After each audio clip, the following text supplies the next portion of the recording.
Olá, bem-vindo ao ExpertCast, o podcast dedicado à inovação em saúde. Eu sou Gustavo Meireles, médico radiologista, fundador da comunidade Inovação em Saúde e da Saúde 4 Vezes. É um prazer lhe dar as boas-vindas para mais um episódio do nosso podcast. Em cada episódio, recebo os principais especialistas em inovação na saúde no Brasil e no mundo e discutimos diferentes temas, como inteligência artificial, robótica, telesaúde, novos diagnósticos e tratamentos, monitoramento remoto de pacientes e muitos outros assuntos que estão revolucionando a saúde. O objetivo é manter você a par das novidades e das mais recentes tecnologias do setor. Hoje vamos mergulhar em um tema crucial e urgente: a crise climática e seus impactos diretos sobre a saúde e a qualidade de vida nas cidades. À medida em que as temperaturas globais sobem e os eventos climáticos extremos se tornam mais frequentes, a população enfrenta desafios sem precedentes. A poluição do ar, o aumento das ilhas de calor, a crescente ansiedade climática, são apenas algumas das consequências que afetam diariamente a saúde física e mental de milhões de pessoas. Para discutir esses temas, eu tenho o prazer de receber aqui dois ótimos convidados. A Marina Bragante, que é psicóloga, mestre em administração pública pela Universidade de Harvard, possuindo mais de 15 anos de experiência no setor público, incluindo cargos de liderança na Câmara Municipal e no governo do Estado de São Paulo, e atualmente candidata a vereadora por São Paulo. E o Rafael Calabria, que é graduado em Geografia pela USP, especializado em Planejamento e Gestão de Cidades, tendo sido coordenador do Programa de Mobilidade Urbana do IDEC e conselheiro da Cidade a Pé e da Ciclocidade. Este episódio é um convite à reflexão e ação. Em um momento em que as cidades estão na linha de frente da crise climática, é muito importante entendermos os impactos e as soluções possíveis para garantir um futuro mais saudável e sustentável para todos. Marina, Rafael, estou muito contente de ter vocês dois aqui hoje. Muito obrigado pela presença. Eu que agradeço, é um prazer estar aqui com vocês dois, que admiro tanto. Obrigado, eu também agradeço o convite para o debate. Muito legal. E temos um tema super relevante que está na pauta do dia, deveria estar até mais nos últimos anos e com impactos enormes sobre a saúde das pessoas. Já que aqui nós falamos de inovações na saúde, vejo que é um assunto que já desperta muito interesse dos nossos ouvintes. Então eu vou começar pela Marina com uma pergunta a respeito desse assunto. Então, Marina, como que as mudanças climáticas afetam a população, especialmente de forma desigual, aquelas que são mais vulneráveis aqui em São Paulo e no mundo, e quais são as principais preocupações em termos de saúde pública? Gustavo, acho que primeiro você falou na abertura o quanto esse tema está na pauta e precisa estar, e acho que a gente precisa ainda ocupar muitos espaços, né? Quando a gente fala sobre o impacto das mudanças climáticas na vida da população, muitas vezes o que a gente enxerga é o resultado concreto ali, sei lá, de uma enchente, por exemplo, do Rio Grande do Sul agora, o que aconteceu no estado inteiro. Aí as pessoas conseguem entender que é o impacto das mudanças climáticas. E, de fato, afeta a vida de todo mundo, afetou a vida de um estado inteiro. Acho que, principalmente, da população mais vulnerabilizada, que é quem está mais distante, normalmente, do centro, e dentro da população mais vulnerabilizada, das crianças, das mulheres e dos idosos, das pessoas com deficiência que têm mais dificuldade para sair, se locomover, sair correndo, quando, por exemplo, a água começa a subir drasticamente. Mas a emergência climática também afeta a todos nós em momentos que a gente não se dá conta que é ela que está trazendo. Então, aqui em São Paulo, por exemplo, a gente passou, e está passando ainda, um tempo de muita seca. E isso impacta a saúde respiratória, principalmente, de novo, das crianças e dos idosos e das pessoas com deficiência. E muitas vezes a gente não conecta ela diretamente à emergência climática porque a gente mora em São Paulo e aí a gente já entende que temos problemas respiratórios. Mas o tempo seco afeta significativamente a respiração daqueles que já têm ela mais fragilizada ou já têm uma tendência. E aí, tem alguns números que mostram pra gente, por exemplo, quando tem enchente ou então tsunami, né? Quando tem relação com a água, o que acontece é que as pessoas que mais morrem são as mulheres. E aí a gente foi entender por que isso acontece, é porque as mulheres ficam para cuidar ou para tentar salvar as crianças, os idosos, daí elas são levadas pela água, né? E a outra coisa é, muitas vezes, também é uma população que, por exemplo, não sabe nadar, não sabe se locomover na água, ainda mais numa água com tanta intensidade. Então, eu acho que tem detalhes do dia a dia que a seca, por exemplo, é importante. Inclusive, quando a gente olha da perspectiva do poder público, programar as UBSs dos territórios para que estejam preparadas para receber tanta criança ou tantas pessoas. Quando a gente sabe que o tempo vai ficar seco, mas também como é que a gente treina a população dos territórios que já vai ser mais afetado a se locomover e ter voluntários treinados para salvar a vida e trazer as pessoas quando é enchente, né? Tô falando da enchente e da seca, porque são dois extremos são mais fáceis da gente sentir, assim. Não, muito interessante. A gente tem diversas startups que estão atuando com isso hoje, né? Em ações ou para interferir de forma positiva na crise climática que atravessamos, ou mesmo para notificações, como essa que está citando, olha, o tempo vai ficar mais seco, então eu preciso programar melhor uma ida à unidade básica de saúde, porque eu vou ter mais atendimentos por questões respiratórias. Então, você traz ótimos assuntos e perspectivas aqui. A gente acaba, infelizmente, a gente lembra da seca quando começa a faltar água aqui em São Paulo durante os momentos sem chuva, ou numa tragédia como essa que afetou o Rio Grande do Sul agora recentemente. Então, é necessário mesmo, por isso que eu falei na abertura aqui, uma chamada à ação de todos e todas, né, para que a gente consiga olhar isso de forma diferente e interferir. Eu vou passar para o Rafael, depois volto com você, Marina, mas eu queria saber até por todo o histórico que o Rafael tem com mobilidade urbana, um tema que me interessa bastante também. Eu faço um parênteses aqui, porque eu troquei o carro por uma bicicleta aqui em São Paulo. Então, sou chamado de louco continuamente, né? Porque ando de bicicleta em São Paulo. Mas o fato é que me adaptei tão bem que mesmo quando eu tenho um carro em casa, eu não pego mais, não tenho mais vontade. Que bom. Eu gosto da previsibilidade maior da bicicleta, gosto de poder andar de bicicleta mesmo e interagir mais com a cidade. Tem seus perigos, tem problema em dia de chuva, mas tem diversos benefícios. Eu queria ouvir do Rafael de que maneira essa promoção da mobilidade urbana ativa, né? E aí estou citando a bicicleta, mas também das pessoas poderem andar mais a pé, né? A gente esquece que dá para andar a pé em São Paulo. Como que isso poderia impactar positivamente, de novo, a saúde não só física, mas mental de diversos paulistanos e paulistanas? É um tema muito central e ainda muito menosprezado. Nas cidades brasileiras, o transporte, não só o coletivo, até o individual, né? O transporte como um todo, é o principal fator de emissão de gases de efeito estufa e gases poluentes. Né? Claro que no interior tem a questão da agropecuária e tal, mas nas cidades é o transporte. E é uma questão cultural, como você falou, você ainda é criticado pela mudança. E acho que um grande desafio vem disso, de que o impacto que a população recebe, né, com a seca, com um mal-estar, né, problemas de saúde, ele é um pouco difuso. E aí o incômodo de mudar culturalmente a modo de deslocamento é muito agudo na pessoa. Ele, vou ter que parar de usar carro, vou ter que usar menos, vou ter que mudar um comportamento cotidiano, né? Então, eu acho que esse é o grande desafio de uma mudança cultural para a população, né, entender e adotar. E é isso, então é o principal fator de emissão, né, o transporte. Os modos ativos são literalmente zero emissão, né, tanto a pé quanto a bicicleta, quanto outros, né, tem, enfim, patinete, outros modos aí que estão crescendo. E é importante colocar, né, a gente fala pouco do a pé, mas o a pé é o maior modo de deslocamento nas cidades brasileiras em São Paulo, né, mais de 1/3 das pessoas se deslocam a pé. E um dado ainda que é menosprezado, que corta deslocamentos pequenos e tal, então é um dado muito significativo. E é um meio de transporte que nem é considerado como tal, né? Os órgãos de transportes não têm planejamento para o pedestre, como tem para o transporte coletivo, para os carros e até tendo para a bicicleta ultimamente. Então, é uma questão óbvia, né? Para você ver como esses meios não poluem, mas não é óbvio para o setor público, que está acostumado com uma cultura voltada para os motorizados, né? Para o carro ou para o ônibus.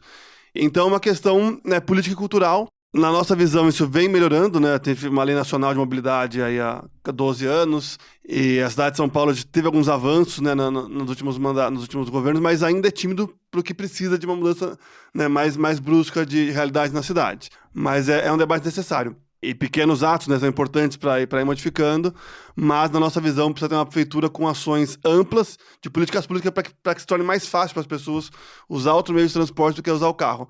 A decisão tem que ser um pouco mais intuitiva, né? E isso vai ser feito com mudança de infraestrutura, mudança das ruas, né? E do serviço, no caso do transporte coletivo. Então, uma necessidade de uma mudança mais ampla, mas para estar claro para o setor hoje o impacto que isso gera nas cidades. Até complementando aqui esse ponto que você estava citando, achei muito interessante saber que transporte a pé nem é contabilizado como uma forma de transporte. E a gente vê muito mesmo em mudanças de governo. Olha, a gente vai investir em asfalto. Pouco se fala das calçadas e do risco. Bem, eu uso a bicicleta, eu sou corredor de rua também, então vejo o estado das nossas calçadas muitas vezes e, felizmente, a gente convive numa região com calçadas um pouco melhores, mas imagino que quanto mais você sai do centro expandido de São Paulo, pior vai ficando. Não, nas periferias tem lugar que não tem calçada. Não tem calçada. Pois é, e que ou não tem, ou tem a calçada num péssimo estado, que pode causar até mais risco para quem está a pé do que benefícios para a saúde, né? Então, não sei se vocês querem complementar um pouco mais, Marina, talvez sobre esse tema. Eu fiquei pensando que é uma loucura, porque é um resquício da ideia de que o carro é desenvolvimento, né? E quando você pensa assim, todos nós somos pedestres em algum momento da nossa vida, em algum momento do nosso dia. De todos os dias, você é pedestre em algum momento e a gente não desconsidera isso quando planeja a cidade. Outro dia a gente ficou um tempão conversando, eu e o Rafael, e tem uma outra perspectiva de repensar a mobilidade na cidade, que é... Muitas vezes a gente pensa do centro, da periferia para o centro, do centro para a periferia. E a gente não pensa entre os bairros. Como é que as pessoas que circulam entre os bairros, vai na UBS, vai na creche, vai, sei lá, visitar sua amiga, vai no supermercado, como é que esse transporte pode ser pensado e induzido pela prefeitura para garantir que a gente tenha mais gente andando a pé, mais gente andando de bicicleta, porque na sua fala mesmo você já trouxe... Eu interajo com a cidade de outra forma, né? Eu redescobre a cidade quando você sai de dentro do carro. Porque no carro você põe o som e olha pra frente. Você nem vê onde está passando. Não vê, coloca não o Waze noção, e vai no automático. Agora então com o Waze, exatamente. Meio caminho você faz uma relação. Então acho que eu tendo a olhar para a cidade sempre a partir do prisma de que se a gente ocupa mais a cidade, vive mais a cidade, ela fica melhor para todo mundo. Então, obviamente, na mobilidade, poder facilitar com que as pessoas estejam andando ou de bike ou a pé pela cidade, também ajuda a gente a cuidar mais da cidade e entender que ela é de todos nós e não de um ente federativo que é a prefeitura, que não é de ninguém, né? Todo mundo é responsável por fazer dessa cidade melhor para todos nós, assim. Exatamente. E eu fico lembrando de alguns episódios que já tivemos aqui e tô olhando aqui pro meu relógio hoje, né, que é um contador de passos, ele avalia a sua corrida, natação. Deixou de ser relógio só faz tempo, Deixou de ser relógio faz tempo. E os diversos benefícios, a gente estava falando isso aqui mesmo nos últimos episódios do ExpertCast, os diversos benefícios que tem trazido para a saúde de pessoas que nunca se atentaram a isso. E que hoje tem, olha, eu preciso dar 3.000 passos por dia. E a pessoa deu 2.800 passos. E aí você vê alguém andando assim, não, eu preciso completar. Então é começar a trazer a saúde, né? De novo, um outro ponto que a gente, assim como a Marina estava citando, que a gente lembra da enchente no momento das chuvas ou de uma tragédia como o Rio Grande do Sul e esquece em todo o resto do ano. Da mesma forma para a seca, a gente lembra da saúde na doença, né? Então, quando você não está doente, você esquece que precisa praticar exercício físico. Tem um outro podcast que eu gosto bastante, do Eric Topol, que é um cardiologista americano, e ele entrevistou recentemente um outro cardiologista, e o tema que eles estavam abordando era o exercício físico, que talvez seja o maior promotor global de saúde. Mais do que qualquer outra ação, mais do que qualquer medicação, e a gente esquece bastante. Então, a gente vai voltar para esse tema, falar mais daqui a pouco com o Rafael sobre a parte aqui de mobilidade urbana. Eu volto para a Marina para saber um pouco mais das políticas públicas, né? Então, tendo isso em mente aqui, o que a gente está conversando até agora, que políticas públicas que você enxerga como prioritárias, não só para enfrentar as mudanças climáticas, mas também para prevenirmos os efeitos das mudanças climáticas e também para conseguir melhorar os efeitos dessas mudanças na saúde dos paulistanos. Perfeito. Só fazer um recorte que eu sou psicóloga, né? Então a gente está falando aqui de saúde toda hora e imagino que todo mundo pensa em saúde física, mas a saúde mental está igualmente beneficiada por a gente andar de bicicleta. Então só para reforçar isso. Quando você pergunta de políticas públicas, eu penso nos diferentes entes. Então tem coisas que cabem à União, né? Como é que o país inteiro facilita e investe e garante que a gente faça uma transição ecológica que tem impacto nas mudanças climáticas da forma mais ágil e eficiente possível. Então, olhando para os setores da economia, mais macro, mais distante do chão. olhando para o setor da economia, entendendo onde a gente consegue criar incentivos para que as empresas, a indústria facilite esse processo. E esse processo está diretamente conectado com o que acontece no território, né? Então, se a gente vai pensar de mobilidade, os carros elétricos, ou vai ser o álcool 4.0, o que isso significa e como que isso chega na cidade. Se for carro elétrico, a gente precisa de uma infraestrutura que a gente ainda não tem. O ônibus elétrico também, não temos essa infraestrutura pronta nas cidades, tem um pouquinho em São Paulo, nas outras tem menos ainda, e acho que o mercado também não está pronto para vir com todos os ônibus que a gente precisaria para dar conta de uma cidade como São Paulo. Mas essa é uma ação importante. Ela impacta na mobilidade, ela melhora a poluição, não só a mitigação do carbono, mas a poluição na cidade, que também afeta. Eu fico pensando que seria fundamental a gente entender as ilhas de calor, que você falou no começo, Gustavo. Onde elas estão? Se a gente planta árvores exatamente onde estão as ilhas de calor, e a gente já sabe identificar elas, a gente reduz até 3 graus a temperatura. E isso tem muito impacto. Quanto mais alto ficar a temperatura, 3 graus faz muita diferença. É muita coisa, né? Nos espaços onde a gente tem muita gente circulando, então, sei lá, o Largo 13, lá em Santo Amaro, o centro de São Paulo, a gente precisa ter acesso à água. Porque quando a gente está falando de uma cidade tão diversa e tão desigual quanto São Paulo, a gente não está falando necessariamente de gente que consegue andar e, putz, me deu sede, senti minha dor de cabeça, será que é porque está muito seco, tá, vou comprar uma água. As pessoas não têm esse dinheiro para comprar água na necessidade que a gente vai precisar e já está precisando por causa da seca. E eu acho que São Paulo precisa ofertar para que as pessoas possam, de fato, circular e viver a cidade. E aí tem outras diversas, vou citar mais 3 rapidinhos. Uma é ônibus, ponto de ônibus. Não dá para ser aquele ponto de ônibus que era um tempo atrás. A gente começou a investir em pontos de ônibus melhores, era um pauzinho, assim, né? A gente já está investindo em pontos melhores, mas o frio e o calor extremo, não dá para a pessoa ficar esperando um ônibus que às vezes é 40 minutos. Precisa diminuir o tempo, mas também precisa garantir que se for 40 minutos, porque um dia teve, sei lá, uma chuva, alguma coisa, a pessoa está protegida.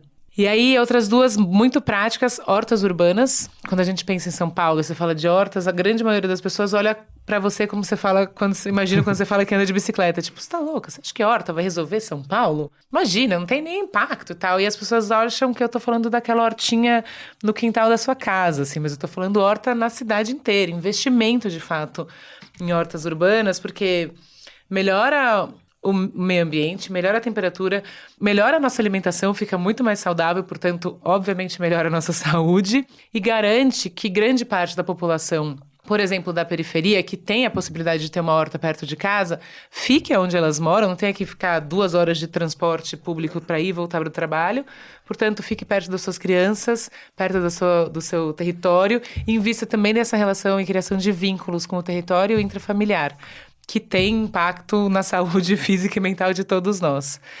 E por último, só porque esse é um desafio em São Paulo, os jardins de chuva. Jardim de chuva, a gente escutou muito falar depois do desastre do Rio Grande do Sul sobre as cidades esponjas. Então, já que a gente sabe que vai cair mais chuva, com uma intensidade maior, como é que a gente implanta jardins nos lugares de vaga de carro ou entre as avenidas, naqueles espaços onde separa um lado da direita e da esquerda da avenida, com um jardim que absorva água, portanto faz menos água cair de cima da montanha para baixo no vale, e a gente melhora a intensidade das enchentes onde vai acontecer, garantindo assim que a gente tenha mais agilidade para tirar as pessoas de lá e menos impacto financeiro e concreto na vida das pessoas. Acho que tem muita coisa para falar, eu citei algumas aqui, né? Seria um sonho, e muita gente fala assim, não, mas isso é utópico, porque nunca... Precisa começar, né? Precisa começar e ir fazendo. Tem várias iniciativas, né? A gente pode até falar um pouco mais depois do que já foi feito. A gente já começa a ver algumas iniciativas que foram acontecendo, né? Então, você citou, e eu tinha falado no início, a bicicleta e a corrida de rua também como 2 agentes para ajudar a explorar a cidade. E é verdade isso, né? Você está a pé ou está de bicicleta, não está naquele andar do carro, você começa a ver vários pontos. Vou citar o exemplo aqui da Marginal do Rio Pinheiros mesmo, no Parque Bruno Covas agora. Diversas ações que têm sido realizadas para ir criando uma nova área de lazer, uma nova área de interação também com a cidade. Então, Precisa fazer, precisa começar. Né? E numa cidade como São Paulo, precisa dar escala, rapidamente. Exatamente. Então é isso, a horta. Vou dar 2 números que para mim são gritantes, assim, por que a gente não está investindo nisso já ontem? Uma é, se a gente tiver a quantidade de horta urbana que São Paulo pode ter funcionando, a gente consegue alimentar 20 milhões de pessoas. Nossa. Com comida saudável, né? A grande Legumes, São Paulo verduras, inteira. Exato, a grande São Paulo inteira. E a outra é, para fazer isso, a gente vai criar 180 mil empregos. Então, a gente reduz desigualdade, melhora a qualidade de vida de todo mundo e não é ciência de foguete, né? Não é uma coisa que ninguém sabe, assim. A gente só precisa decidir que isso vai acontecer e dar agilidade para que essa política pública fique. E as pessoas sintam o quanto ela faz diferença na vida para garantir que ela continue ficando dependente de quem está sentado na cadeira no momento que aconteça, né? Eu vou passar para o Rafael, porque a Marina trouxe vários exemplos que nós gostaríamos de ver implementados o quanto antes. A gente vai para fora, vê um exemplo desse e fala, nossa, por que não tem isso lá no Brasil? Por que não tem isso em São Paulo? E a gente vê a mesma coisa acontecendo com mobilidade, né? Tem várias pessoas que moram em São Paulo, só usam o carro, e aí vão para capitais europeias e só andam de metrô. Então, fala, não, só andei de metrô, perfeito, funciona, é maravilhoso, é super bom... Ou anda até de bicicleta também. Puxa, é excelente. O que é que tem lá fora, assim, que você, Rafael, consegue ver como exemplos, tanto lá fora quanto aqui dentro, tá? Exemplos também em São Paulo, no Brasil, e que a gente deveria e poderia, né, implementar aqui na cidade de São Paulo para melhorar a mobilidade e gerar mais saúde para a população. Olha, no caso do metrô, o principal desafio, embora São Paulo já esteja bem à frente de outros estados do Brasil, é o tamanho da rede, né? A rede de São Paulo ainda é reduzida, né? Mesmo se somar CPTM e tem bairros que não são atendidos, mas no caso do ônibus, né, que faz uma parte mais capilar, o Brasil, e São Paulo incluído, peca muito na qualidade. Então você não consegue ter confiança que você vai chegar no ponto e vai passar seu ônibus, porque a Marina acabou de falar do tempo de espera, né? A pontualidade e o comprimento de viagens é muito ruim. O último dado que eu lembro de ver é cerca de 50% de pontualidade. 50%? Então, Nossa, de pontualidade é muito baixo. E isso, né, vai gerando uma cultura de precarização do transporte aéreo ruim, não dá, vou me atrasar e tal, e desestimula o uso. Então, uma política, né, que tem caminhos previstos, né, a gente tem debatido isso com as campanhas, de como garantir pontualidade, né, saber que a pessoa vai chegar no ponto, vai poder ver no aplicativo e chegar lá e vai passar mesmo, né. Isso a tecnologia ajuda muito, né, Rafael? Ajuda, que a gente tem problemas no Brasil de gestão, né, pela chamada máfia do transporte, tem uma forma de contrato das empresas hoje que estimula para o passageiro, então quanto mais lotado, mais o empresário ganha, então isso desestimula a pontualidade, mas a tecnologia ajuda a fiscalizar isso, né, a acompanhar, né, o percurso, ver também gargalos de congestionamento e tal, somado à infraestrutura, então também tem que ter corredor para o ônibus não ficar parado no trânsito, né, como eu falei no começo, tem que ser mais vantajoso, intuitivamente mais vantajoso ir de ônibus do que eu ir de metrô, né, e de trem do que ir de carro. A gente tem um pouquinho já em São Paulo isso hoje no centro. Muitas pessoas vão para o centro, sabem que lá, né, vai mais fácil chegar de metrô e tal. Então a gente precisa ter mais áreas onde seja mais fácil chegar de metrô. E aí, conectando com a fala da Marina, muitos desses usos mais saudáveis para o solo, né, ela falou de jardim de chuva, de aumentar a permeabilidade, isso tem também a ver com o uso excessivo do carro, porque o carro ele demanda um piso de asfalto, né, que tende a ser menos permeável, demanda muita área, porque o carro ele ocupa muita área por passageiro transportado, né? O carro normalmente em São Paulo transporta 1,2 passageiros na média, ou seja, mais perto de 1 do que de 2, inclusive. Então ele demanda muito espaço, e aí demanda pistas, ruas com 4, 5 ou 9 faixas, que nem a marginal. E se a gente tiver um uso mais consciente do transporte coletivo, a gente consegue tirar espaço do carro, né, tirar asfalto, né, da via, e aí fazer mais pracinhas, jardim de chuva, enfim, áreas verdes e tal. E algumas cidades europeias têm feito isso, né, com até pedestrianização, que a gente chama que é tornar a rua fechada para carros e só para pedestres. Dá para fazer isso em centralidade. Então tem muito caminho que a gente pode percorrer reutilizando o espaço público, né, das ruas da cidade, se a gente conseguir estimular o transporte coletivo. E aí isso também reforça de que vai ficar mais fácil usar o transporte coletivo do que o carro. Então é um caminho que a gente tem que percorrer. Tem uma grande disputa cultural, né, porque a população está acostumada com o uso do carro, mas é viável. Um exemplo que eu estou dando ultimamente é que a gente está vendo os dados de trânsito piorarem nas cidades. E a gente está num mandato que tem feito muito pouco para o transporte coletivo, tem reduzido o horário, né, reduzido frequência ativamente, né, além do que o empresário não cumpre, a prefeitura está pedindo menos horário também, e está vendo aumentar o uso do carro, está vendo aumentar o trânsito. Então, muita gente vai pensar, se o busão for ruim, eu não vou usar ônibus, eu prefiro meu carro. Mas tem gente que migra, e só essas pessoas que migrarem já melhora, mesmo quem precisa ou quer continuar usando o carro, né? E vai ser, digamos, o último a migrar. Então, mesmo quem é mais irritado e não querer deixar de usar o carro, saiba que tem pessoas que vão migrar. Então, isso já vai melhorar a cidade, melhorar o trânsito até para ela, né? Por isso que a gente costuma falar que o transporte coletivo e os modos ativos melhoram a cidade até para quem vai continuar usando o carro. Sim. E é importante entender isso, de que não é uma guerra, uma provocação, mas de que vai ter essa migração. E que isso vai gerar impacto até, eventualmente, relativamente rápido, né? Então, é uma mudança que a gente precisa fazer, que as cidades europeias já fizeram há mais tempo que a gente, como você colocou no começo. E que é isso, é uma parte de infraestrutura, né, com metrô, corredores e tal, mas tem uma parte de gestão que pode também gerar um impacto bem rápido na cidade. Faz algumas eleições que a gente escuta a cidade de 15 minutos, né? Essa deve ser a terceira, eu acho, que a gente escuta. E a gente não consegue investir. E isso é um problema, é um desafio de leitura da cidade, de usar os dados, as evidências, o transporte, o incentivo que a prefeitura pode fazer para garantir que a gente tenha vários centros e que as pessoas possam morar, se divertir, trabalhar perto de casa. Melhora a vida de todo mundo, né? Você tem mais tempo de dormir, namorar, ler. A gente viu algumas iniciativas nos últimos anos. Então, teve a iniciativa das bicicletas compartilhadas. E aí terminou, não foi para frente. Dos patinetes, a gente viu aquela onda dos patinetes. Sim. E a gente vê algumas que corredor de ônibus, por exemplo. Né? No início, todo mundo super contra. E depois aquilo, poxa, mas olha, acho que dá para ir de ônibus aqui nesse trajeto, porque é melhor eu ir de ônibus do que ir de carro. E aí começa a funcionar. Ciclovia também teve muita resistência no começo. Eu estava citando aqui, eu como usuário hoje, eu falei, puxa, por que não tem mais? Né? Seria maravilhoso. E o que eu levo na minha bicicleta, que é uma pessoa, às vezes eu levo duas, que uma das crianças vai atrás, o carro levando em média 1,2. Né? Então, é muito pouco.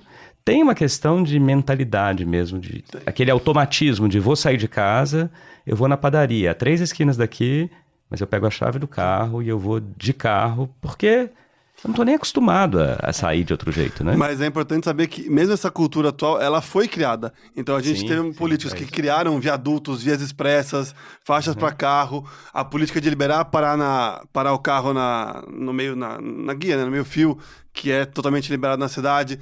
A política que obrigar comércios a ter estacionamento e residências também, né? Os prédios até o último plano diretor, né? O atual mudou, eram obrigados a ter vaga de carro. Então você criou uma cidade que facilitou o uso do carro. Não é que é natural que o carro é mais fácil. A cidade foi construída para isso e ela pode ser construída para outro caminho, como a gente está defendendo aqui. Isso depende de todo mundo, assim, né? Porque eu fico pensando, eu sou mãe de trigêmeos que vão fazer 6 anos agora em outubro. E aí a gente mora muito perto de uma padaria. E várias vezes eu vou passar na padaria, comprar, sei lá, um pão na chapa e levar eles pra escola. E aí eles falam, mas a gente vai na padaria, vamos a pé? E o meu primeiro intuito é tipo, não, entra no carro e vamos embora que é mais rápido. Eu falei, não, então vamos a pé. Porque eu entendo que pra eles continuarem entendendo que a gente anda a pé na cidade, faz parte da nossa vida andar a pé e precisa fazer parte. Perdemos lá os 5 minutos, porque eles andam um pouco mais devagar do que eu. Mas vão até a pé, até a padaria, voltando. Daí a gente pega o carro pra ir, sei lá, na escola que é mais longe, assim. É um exercício de como é que a gente reformula a nossa cabeça e garante que as crianças e os jovens entendam que isso já é importante, já é viável, né? E a gente que tá falando aqui de saúde, né? Os diversos benefícios. Bem, para a saúde física, óbvios, né? De termos uma cidade onde as pessoas possam caminhar ou possam andar na bicicleta e consigam se exercitar, e ao mesmo tempo saúde mental também, porque uma coisa é você ficar no trânsito. Qual que é o tempo médio hoje para um paulistano e uma paulistana se locomover? Eu lembro que era mais de 2 horas por dia. Eu não lembro se é um médio, mas tem pico de 2 horas. Então imagina alguém que está mais de 2 horas no trânsito de um dia em que passa acordado 16 horas. Super.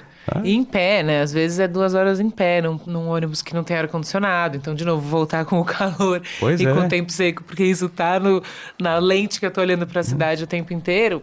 É horrível, as pessoas vão começar a passar muito mal. E quem está no carro também está ali, está respirando um ar super poluído, está num carro parado há 1 hora. Tudo bem que pode ouvir o ExpertCast durante o trânsito. Sim, tem o prazer mas não é suficiente, né? Seria muito melhor. Pode ouvir o ExpertCast também durante a corrida de rua, no ônibus. Então tem outras iniciativas.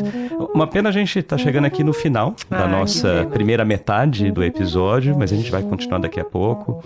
Foi um prazer, Marina, Rafael, receber vocês, poder falar sobre os desafios e oportunidades que temos de combater a crise climática e também as oportunidades que temos de transformar a cidade numa cidade para todos e para todas ali, que tenha um transporte muito melhor, focado em mobilidade urbana, seja ela a pé, de bicicleta ou outros modais que venham complementar e aos poucos irem substituindo o deslocamento pelo carro.